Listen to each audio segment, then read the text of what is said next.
Welcome to RVU channel for the Peripheral episode 3 explanation. Prime video की scientific drama the peripheral की कहानी flint Fisher को follow करती है, जहां वो फ्यूचर ट्रैवलर है और दुनिया के बारे में चौंकाने वाली चीजें को डिस्कवर करती है।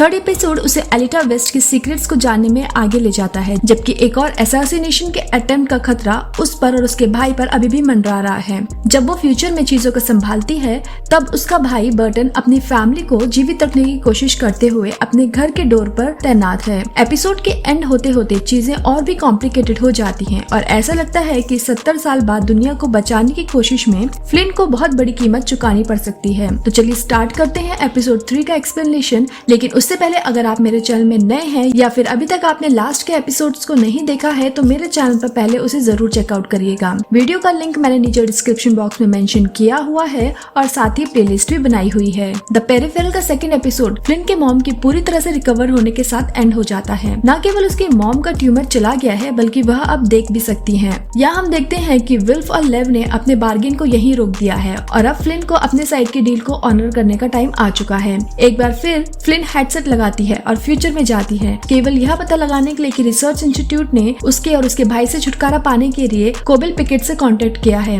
वो बर्टन को वार्न करने के लिए घर वापस आती है और बर्टन पिकेट को कंट्रोल में लाने की स्ट्रेटेजी सोचता है। फ्लिंट यहाँ अपनी फ्रेंड बिली एनी के साथ अपनी सिचुएशन शेयर करती है, पर उसे यहाँ ये नहीं पता होता कि उसका हस्बैंड जेस्पर पिकेट का नेफ्यू है, जबकि बर्टन ने डिसाइड किया हुआ था कि वो किसी को पूरी सिचुएशन के बारे में कभी शेयर नहीं करेंगे। पर जब उसे पता चलता है कि पिकेट को उसके बारे में पता चल सकता है, तो उसे यहाँ ड्रास्टिक डिसीजन लेने के लिए फोर्स होना पड़ता है। अपने आर्मी के फ्रेंड के साथ वो पिकेट को डराने के लिए चला जाता है, जो अपने खुद के प्लान पर काम कर रहा होता है। द पेरिफेरल ने अपने थर्ड एपिसोड में बहुत सारे क्वेश्चंस को रेज किया है, लेकिन अभी के लिए यह एपिसोड एलिटा वेस्ट के मिस्टीरियस तरीके से गायब होने पे फोकस बनाए रखा हुआ है। सीक्रेट RI फैसिलिटी में फ्लिंट को छोड़ने के बाद एलिटा कहाँ गई है, अभी तक किसी को इसके बारे में नहीं पता है। इससे भी इम्पोर्टेंट बात यह है कि एलिटा को RI फैसिलिटी से क्या इन्फॉर्मेशन हाथ लगी है, जिसकी वजह से RI के हेड लेव और चेरिस न्यूलैंड उसे ढूंढने की दौड़ में लगे हुए हैं, जबकि फ्लिंट ने अभी तक सिचुएशन की पूरी स्कोप को ठीक से समझा भी नहीं है। यहाँ ये क्लियर है कि चेरिस पास में फ्लिंट और बर्टन को मारने का उतना ही इरादा रखती है जितना वह एलिटा को खोजने के लिए, और शायद उसे भी मार डाले। ये देखते हुए कि फ्लिंट फ्यूचर और RI के बारे में कुछ नहीं जानती है, फिर भी चेरिस उसके पीछे क्यों है और वो क्यों पास्ट के 2 अनइम्पोर्टेंट लोगों पर इतना भारी प्राइस लगाने के लिए अपने रिसोर्सेज को खर्च कर रही है। एपिसोड 3 के फाइनल सीन में इसका आंसर हमें दिया गया है।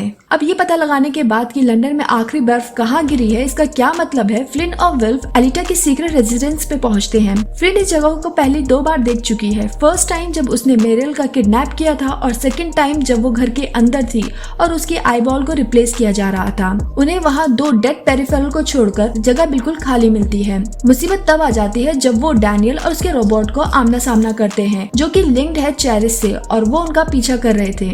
यहाँ फाइट स्टार्ट होती है। फ्लिंट यहाँ डैनियल को पकड़ लेती है। वो उससे पूछती है कि वो इतनी डेडिकेटली उसको हंट क्यों कर रहा है। डैनियल ये जानकर कि वो मरने के बहुत करीब है, वह बातूनी होने लगता है। वो फ्लिंट से कहता है कि एलिटा इसके बाद कभी नहीं आई थी, क्योंकि उसने RI से कुछ लिया था। इससे पहले कि डैनियल और कुछ बता सके, रोबोट जो चेरिस के कंट्रोल में है डैनियल को मार देता है। जाहिर है कि अगर फ्लिंट को अभी तक ये नहीं पता है कि उसने और एलिटा ने एक्चुअली में सीक्रेट फैसिलिटी में क्या किया था, तो ये चेरिस के फेवर में ही होगा। अगर फ्लिंट को अभी तक इसके बारे में पता नहीं है, तो फर्स्ट एपिसोड के एंड को रिवाइंड करते हुए हम एलिटा और फ्लिंट को मेरिल के रेटिना स्कैन का यूज करते हुए फैसिलिटी में एंटर करते हुए देखते हैं। जब वे अपने डेस्टिनेशन पर पहुंचते हैं, तो एक बार फिर एलिटा फ्लिंट को अपनी आंख स्कैन करने के लिए कहती है, लेकिन इस बार उसका अपना रेटिना जो उसने स्कैन करा था, जबकि वो डोर अनलॉक करने के लिए मेरिल के रेटिना का यूज कर रहे थे। ये पॉसिबल है कि लास्ट स्कैन कुछ ओपन करने के लिए ही नहीं था, बल्कि उस पर लॉक लगाने के लिए था, जिसकी की अब फ्लिंट या बर्टन का आई स्कैन हो सकता है। अब अगर ये देखें कि फ्लिंट ने विल्फ या लेव को इस डिटेल के बारे में मेंशन नहीं किया है, तो यहाँ ये समझ में आता है कि उन्होंने फैसिलिटी को तोड़ने का ट्राई नहीं किया है और कुछ फाइंड आउट करने के लिए फ्लिंट का यूज कर रहे हैं, जो RI सीक्रेट रखना चाहता है। वो लोग एलिटा पर फोकस्ड है, क्योंकि वो पास तक पहुँचने का उनका एकमात्र तरीका है। लेकिन यहाँ देखते हुए कि लेव काफी शेडी कैरेक्टर का इंसान है, तो इस स्टोरी में बहुत कुछ देखने को मिलेगा आगे। दूसरी ओर चेरिस के पास पेरिफेरल का एक्सेस है, जो फ्लिंट का यूज कर सकती है जब वो एलिटा के साथ साथ थी। उसने इसका यूज फ्लिंट को ट्रेस करने के लिए और उस पर उसके फैमिली पर इनाम रखने के लिए यूज किया था। ये भी पॉसिबल है कि पेरिफेरल की मेमोरीज का यूज करके चेरिस ने पूरी आई स्कैन की सीन को देख लिया था। शायद इसलिए उसे सिस्टम से लॉक्ड आउट कर दिया गया और पास्ट के लिए एक्सेस को ऑब्स्ट्रक्ट कर दिया गया है। इसलिए डैनियल उसे ये समझाने की कोशिश कर रहा था कि फिल ने आरआई से कुछ लिया था।